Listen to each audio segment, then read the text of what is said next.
Bismillah.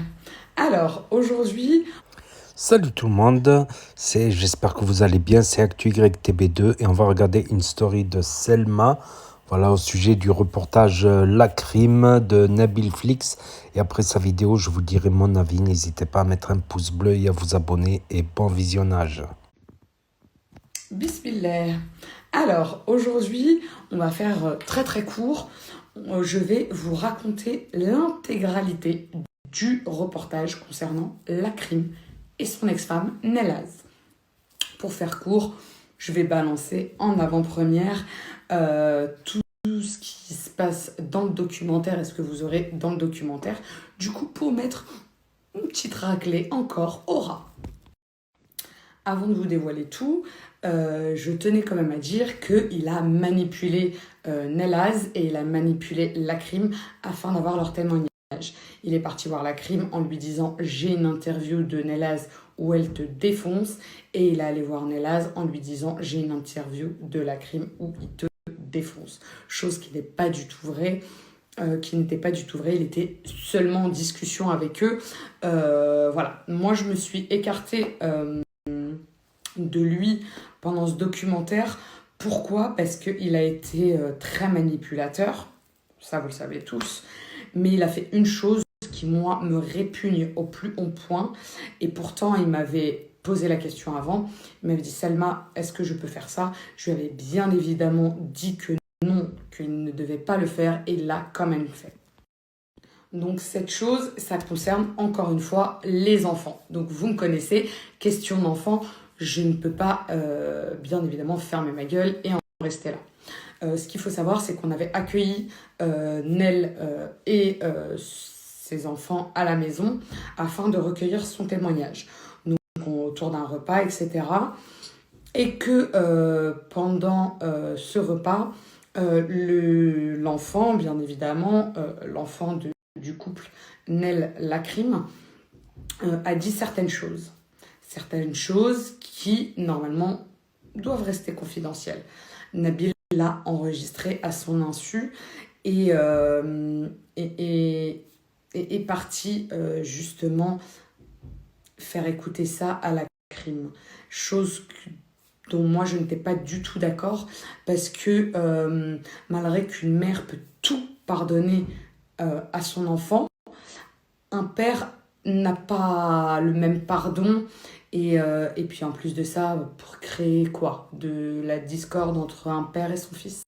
Vous imaginez jusqu'où il était prêt à aller juste pour que la crime fasse son interview.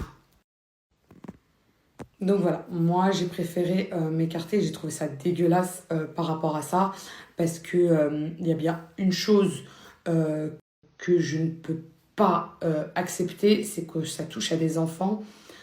Après, l'histoire du couple, je n'étais pas trop d'accord non plus. Dans l'affaire de l'artiste et Marois, c'était pas un couple et ils n'avaient pas d'enfants entre eux. Donc créer de la fitna entre un homme et son ex-femme où il y a des enfants au milieu et donc du coup ils sont liés à vie, c'est ça qu'il faut se dire, c'est que ces deux personnes-là seront liées à vie par le biais de leurs enfants. Ils ont 2 enfants ensemble. Donc voilà, je n'étais pas du tout d'accord, je trouvais ça un peu dégueulasse et bien évidemment j'ai commencé à m'éloigner de ce reportage. Par exemple, je n'ai jamais eu de contact avec la crime, toujours avec Nel. C'était une maman comme moi. Je me suis dit, je préfère, voilà, s'il y a des informations à aller voir, je vais moi traiter uniquement cette partie. Donc voilà, donc la crime pourra le confirmer, bien évidemment, et Nel également. Alors, concernant le contenu de ce reportage, alors, pour faire gros et pour vous éviter d'aller cliquer inutilement sur son compte YouTube, alors, Nel Az est accusé de faire de la sorcellerie contre la crime. Nel Az avoue certaines choses, d'avoir eu recours à des charlatans, mais uniquement dans le but de s'enlever de la sorcellerie. Elle accuse même la maman de l'Akrim de l'avoir noyée et baignée dedans à partir de l'âge de 17 ans en l'amenant voir des voyantes. Voilà.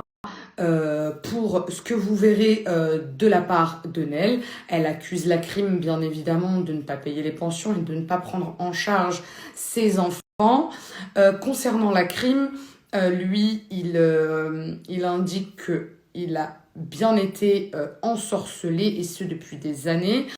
Nous sommes partis bien évidemment à Dubaï, c'était pour rencontrer le Raqi qui avait fait la Ruqya à l'Akrim à cette époque-là. Et dans le contenu du reportage, vous verrez qu'il y a le témoignage de ce Raqi qui dit bien que quand l'Akrim faisait ses Ruqya, son djinn, entre guillemets, disait Nelly, Nelly, Nelly, Turquie, Turquie, Turquie, parce que Nelly était en Turquie à ce moment-là. Voilà un peu pour faire gros sur le reportage, rien de bien ouf. Toujours des petites choses un peu manigancées, un peu sorties de leur contexte. Normalement, l'Akrim devrait donner des vidéos de cette fameuse Ruqya.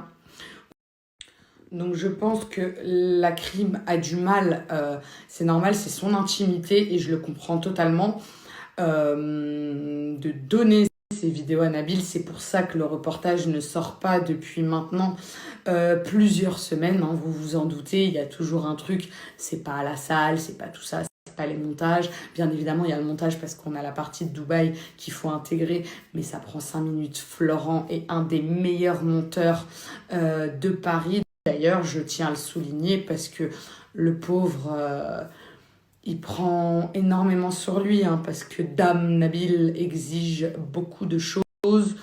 Donc voilà, pour éviter un peu de donner des vues à ce rat maléfique, voilà.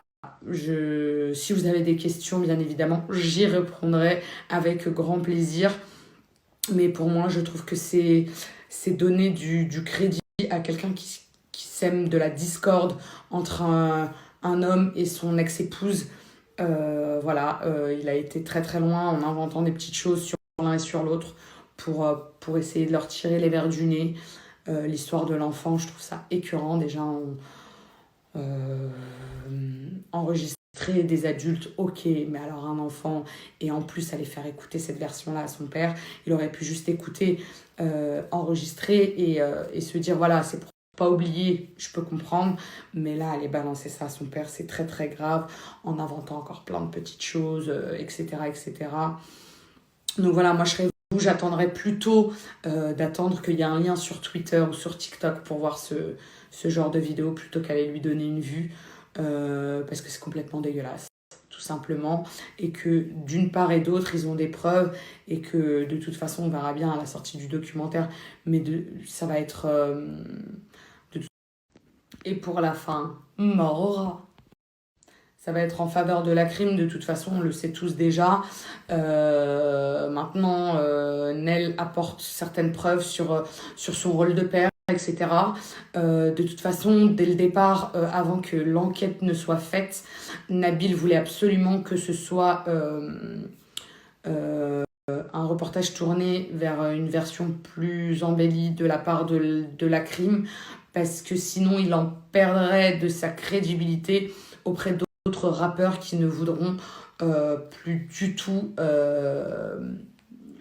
faire ces interviews complètement un peu manigancées. Donc voilà, le prochain sujet, on le connaît tous, je pense, c'est Karim et son ex-femme.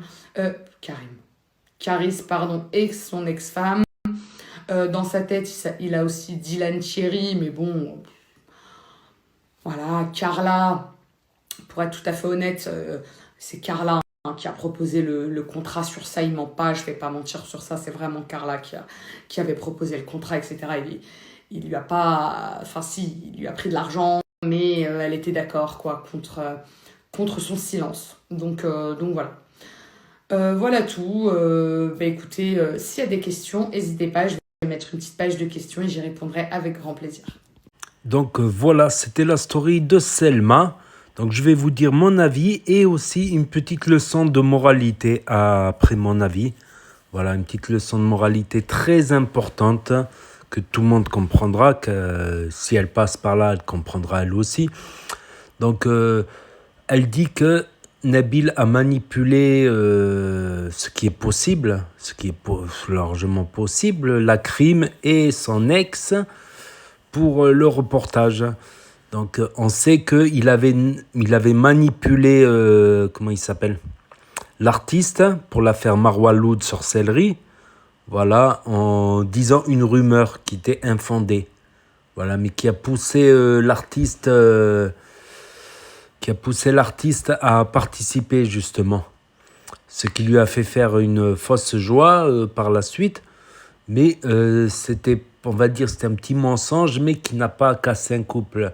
Enfin, de toute manière, la crime, il est déjà séparé et elle a avoué avoir fait de la sorcellerie, son ex, tout ça, on le verra dans le reportage. Donc, après, ça reste parole contre parole pour l'instant. Donc, la crime peut très bien témoigner, dire si Selma a la raison ou pas, et l'ex a la crime également. Mais étant cartésien, il y a une leçon de moralité à faire. C'est que c'est assez simple. Elle a travaillé avec Nabil, donc elle a arrêté de travailler avec Nabil et elle le casse partout. Donc, qui, à votre avis, acceptera de travailler avec Selma par la suite? Vu qu'à la moindre embrouille, elle peut tout déballer, par exemple. Que ça soit vrai ou pas, la manipulation entre la crime et son ex, qui sont déjà séparés. Et il y a des couples, ils sont séparés, mais ils ne se revoient pas. Il y a quelqu'un d'autre, un intermédiaire qui ramène les enfants, par exemple, tout ça. Donc, c'est pas parce qu'il y a des enfants en couple que forcément les ex se revoient. Mais moi, je pense sincèrement que, voilà, des gens qui partent en faisant des scandales sur les médias, sur les réseaux, tout ça, ça ne donnera pas envie à d'autres personnes de collaborer ou de travailler par la suite. Voilà, si à la moindre dispute, à la moindre facture, ça déballe tout, que ça soit vrai ou pas, la manipulation de la crime, on le saura tôt ou tard de toute manière. On le saura tôt ou tard. Et au fil des épisodes, ça va faire comme avec l'artiste et tout ça. Je sais pas combien il y a d'épisodes, je suis pas au courant. Donc voilà, c'était la petite leçon de moralité, voilà. En général, quand on part, on essaie de partir proprement, quoi.